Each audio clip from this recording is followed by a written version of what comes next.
Well, welcome back. It's the last leg of Tuesday's Daily Rundown. Now it's time to look at some of the more quirky stories that have been making the news. And I know what you love about this is that I haven't heard anything about these stories either, so it's equally as a surprise to me. That includes on the auto cue, so you know, any booby traps. There's an auto cue. That's it. One man took a huge risk in proposing to his girlfriend by setting up a fake mugging as part of her surprise. You're going to love this one, I guess, Mike. I just feel like this is going to be right up your alley. His bizarre idea was for a group of men to pretend to rob the couple in Louisville, Kentucky. Just as a fake policeman approached and pulled out a gun, the whole group burst into song and the man proposed. His girlfriend admitted the entire group scared her to death, yet she still said yes. Does that surprise? I mean, wow. Oh God, that's not very romantic. It's not romantic. No, I mean, terrible. it could have really gone seriously wrong. Do you reckon this one? Yeah, I mean, imagine she was, I don't know, martial arts expert or something. Yeah, She or just what karate if chopped there was someone to death. an undercover or a policeman or just off-duty policeman round the Happened to corner be and there, saw it and just went full force in. Yeah, All it's going to take is, a bit of a chokehold for a couple of seconds too long, and that's, somebody done. The whole thing's gone wrong. Is that though? Do you think? Or is this because of this age of we have to do something that goes viral? And they've probably recorded it somewhere. Yeah. Now it's probably going to be online. Well, I did I do these weddings. I do name funerals. I did a wedding recently where the proposal was actually in front of a conference with several hundred people. Wow. And there was such a lot of cheering that nobody heard her reply. Which was, yes. Well, we assume it was yes because she did turn up to the wedding. Well, that's good. But I mean, because some people, you really are taking a risk, I always think. I mean, obviously you like to think if you're going to propose to somebody, you know them well at that stage, obviously. But you really need to know them well, don't you? Because some people might hate that kind of attention. I don't think... I don't know. I don't think I'd like that super kind of attention. No, I wouldn't have liked that particular scenario. Have you heard any really bad stories? Some people might actually enjoy it. They might, that might be their fantasy. Yeah, it will be their moment. You hear people organise a flash mob, and this is what their proposal was all centred around. But with like life-threatening, like guns and stuff, it just seems a bit... a bit different. I heard a good one. I remember years ago, I knew somebody who was flying home. I think they'd gone maybe Manchester to, I think it was Scotland or something. It wasn't far, is my point. So they're flying home on, a budget airline. And they're sitting in seats 12A and 12B, and they've had a few drinks because they were in Scotland for the weekend. And the girl's a little bit tired and hungover, and she's kind of fallen asleep. And next thing she's aware of the pilot making an announcement and saying, thanks for travelling with us. We're going to be landing probably in a short space of time because, like I said, it wasn't a long distance. But before we do land, we want to make this announcement for the people sitting in 12A, 12B. Wants to tell you that he's so happy, he loves you for all this time. And I remember thinking it was the cringiest thing ever in the world. The whole of the Ryanair... budget airline. Were you on the plane? No, was this people you knew? I worked for her. Actually. You were, right. It was that first job again that I was telling about earlier on. I didn't know her salary. Okay, so it was a colleague. It's a bit like these restaurants you go in and every half hour there's a happy birthday song. Oh yeah, and it gets really... Everyone's got to celebrate something, don't they? Just have my dinner. Stop celebrating stuff. I hate that. People should just stop feeling joy and being happy. Or making such a... I don't know. It is quite an intimate moment. So this is the most bizarre one I've heard about, bringing such horribleness into it. A 92-year-old patient gave a married nurse more than £50,000 after she flashed her breasts and said he was her boyfriend. A hearing was told.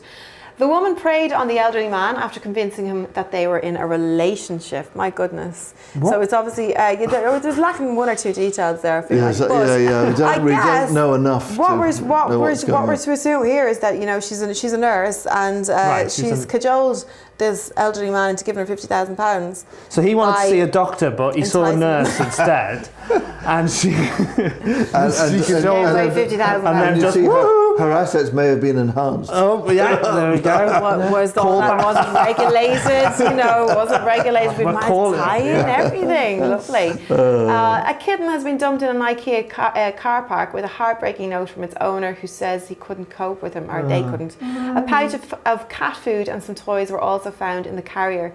The member of the public who found him took him home before calling the RSPCA. If he has not been claimed within 7 days, he's going to go for rehoming. That's a bit of a shout out. What's that supposed to do? Are we supposed to? That's not news. That happens hundreds of times every day, doesn't it? What happens there is Emmy's little heart is broken, our producer, and she's thought, if we put this on the show, somebody might come along and take this. Yeah, but these RSPCA, these dog and cat rehoming people do a good job. You know, Yeah, I mean, they there's a do. lot of trusts, and we a hard got job now. we got our cat called Elvis Brilliant. from a rehoming cat centre or whatever they call them. Yeah.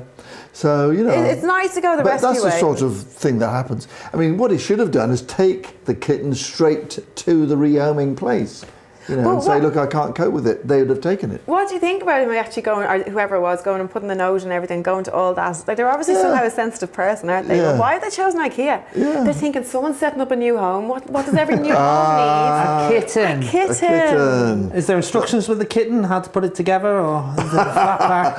Kitten. A kitten kit. Kitten kit. We've got something there. Fantastic. If you're a fan of Greg's, who isn't? Woo! This news might just make your day. The famous bakery has opened outlets that sell cut price treats. Now, I thought it was all kind of cut price. It's not expensive, is it? No, is this the kitten? Is this what's happened to it? Yes, you can really snack now on pasties, sausage rolls and sandwiches for cheaper than you could already at the chain's main stores. The new Greg's bakery outlets sell day-old products at cheaper prices. Now, to be fair, Greg's is pretty cheap. Yes. I don't know if I would want to go in and have a day-old sausage roll or something. No, but you probably are anyway. You just don't know it. Mike, that is horrendous. What are you saying? And, that kitten kitten hasn't been home, so obviously something's got to be done with it. And excess meat, right? Yeah, There's that's no right. I access. mean, I don't know. Greg's has such a place in our hearts, does it? Yeah. Really? Yeah. Do you not want to get a pasty or a pie? Come on, Mike. Sometimes when you're starving. Well, I can't eat one of them without getting covered in pastry. Like, What you is can't. that? I don't think it's possible to eat a sausage roll or because it flakes. It just flakes, and you're enjoying it. You look down, and then you bite, and you're it's covered in it. And the sort of meaty gravy stuff squirts out and lands on you. Well, but this is a problem. People are calling me pastry man, and they're just like, "Oh God, get away from me!" If you're wearing Woolies as well, it manages to kind of ingrain itself in there, doesn't it? Yeah. But I mean, anyway, you can't complain if you're getting them for 50p or something, which is what there will be now, I think. After that cut price. This is our last one. An internet jokester. Who isn't a jokester on the internet? We all like. Has put the Prime Minister, David Cameron, up for sale on eBay. Sadly, eBay has deleted the listing because it might not be real. Really?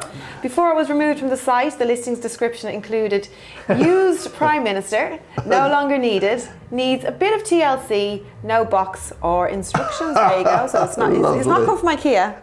No. So Lovely. there's no instructions there. Yeah. Do you, I like that. There's been a few kind of crazy things got up on eBay over the years, hasn't But there? it's not actually people's virginity, weird things like this. He's not used yet. The Prime Minister's virginity. Oh, someone's virginity. Yeah, virginity. Yeah. Well, there was one that a guy who put his soul on eBay. Did you hear about that? No, but it's surprising. He was in the States, and what he offered to do is to attend a church for a whole year and see if the church could convert him. Oh, interesting. Yeah. Interesting. Right. Did anybody bite? Yeah, they did, busy? and yes, I mean he made a lot of money actually. That's amazing. Sold his in soul. the States, lots of people were trying to get him, And come here, who won in the end? Who fought the hardest to get this guy's soul? I can't remember the details. I'm going to now. have to look this I up. think I'm actually really he ended up interested in going that. to a number of different churches. Oh, to be fair, can you do that on eBay? Go spread out the winnings like that. I think each church had to pay him. Yeah. I'm going to have to look that one up, guy. That's a really good one. What did you say, David Cameron? Or no, Guy, you said you don't feel like he's used. That was an unfair description. Yes, I mean enough. he's not second hand yet. Do you know what I mean? He might be any day, but right now he's still, as it were, being used, isn't he? Yeah. Maybe it's like that. When they say if you want to get a new job, you're more likely to get one while you still have a job, though, aren't you? They say rather than when you finish up. So maybe he put himself up. He goes. He's using us. We're not using him, right? So consumer issues. I like in that no entire box ad. or instructions. Yeah. I know. I think it's terrible. It's been taken down.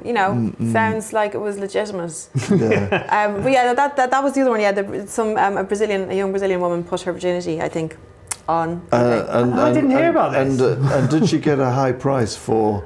Again. As they were surrendering it. My useless my bank account was cleaned out. I mean, but it was worth it, I think. It was worth it. We're going to have to leave it there, guys. Thank you so much for being here this evening.